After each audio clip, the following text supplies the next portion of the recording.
Hi, Miss Ritzky. It's Thomas Dedman. I'm part of your History 101 700 class.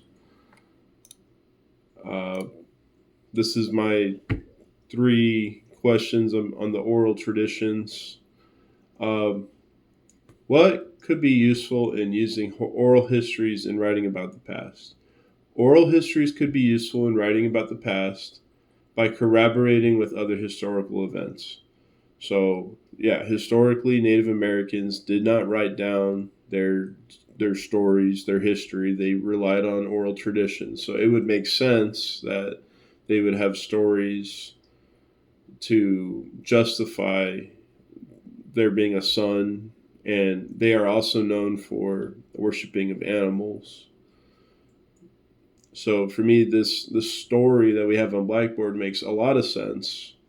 Um, the example of how grandmother spider stole the sun, which it's written down for us, and it's basically about how the spider makes a web to block the sun so a buzzard can carry it up into the heavens, and it brings great reverence to the spiders and to the buzzard, and it explains why the buzzard looks kind of whack. It's got a red head and it's bald, but also how the sun got so high up into the sky. So to me, it makes a lot of sense that it's a real story, it's a true story, even as much as it might have been changed over the years or edited, whatever. That's part of the beauty of these folk stories, these oral tales, is that they do change, and you might get 1,000 different versions of it, but they're all just as equally important to the culture. Another example that was on Blackboard was the example of the water pushing the moon and sun up into the heavens because they didn't have space for the water and the moon and the sun, which that's another interesting tale because it shows that the Native Americans had knowledge of flooding. I mean, imagine if you lived out in the desert or by the ocean, by a lake, a river, which a lot of these cultures did.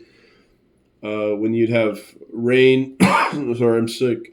When you have rain, you would experience flash flooding. You'd experience the rivers and the tides rising, and it would be very scary. So these oral stories might have been a way to um,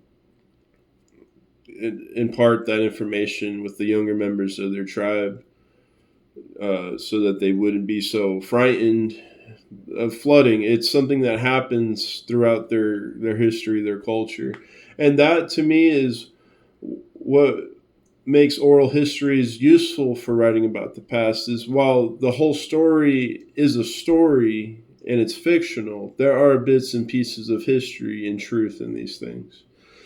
Which leads me to the next question: what could be inaccurate about using only oral histories? So, according to Ruth Finnegan in the article "A Note on Oral Tradition and Historical Evidence" on page 197, the narrations often termed legends or historical narratives again are unfortunately rather less promising as sources than they might seem at first mention. And another example in another article is in Ancient History in the New World Integrating Oral Traditions and the Archaeological Record in Deep Time by Roger C. Echo Hawk on page 271. It states as a general matter of academic scholarship, oral information is regarded as a weak source of evidence when it cannot be corroborated.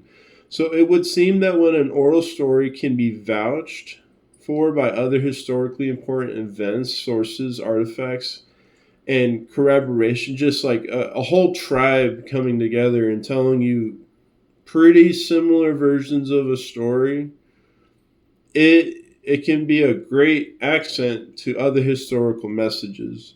So I imagine if a a tribe has a story of a great flood and the whole tribe can corroborate it, a great flood probably happened within their lineage, and it's worth looking at the geographical area they come from, which could very easily even to the modern day, show proof of rising tides. Like I imagine the Egyptians probably had oral traditional stories of the Nile River rising and falling. That's how they established their culture in Egypt with the Nile River. And they probably even have stories of famine when the river didn't do it and they didn't get the silt that they needed to farm.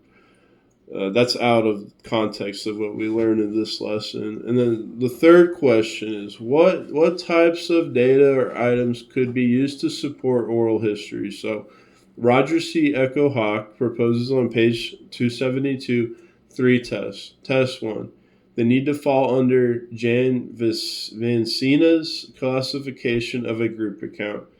Do we have multiple generally similar accounts? Then it's probably a real story that they as a culture will agree is a part of their culture.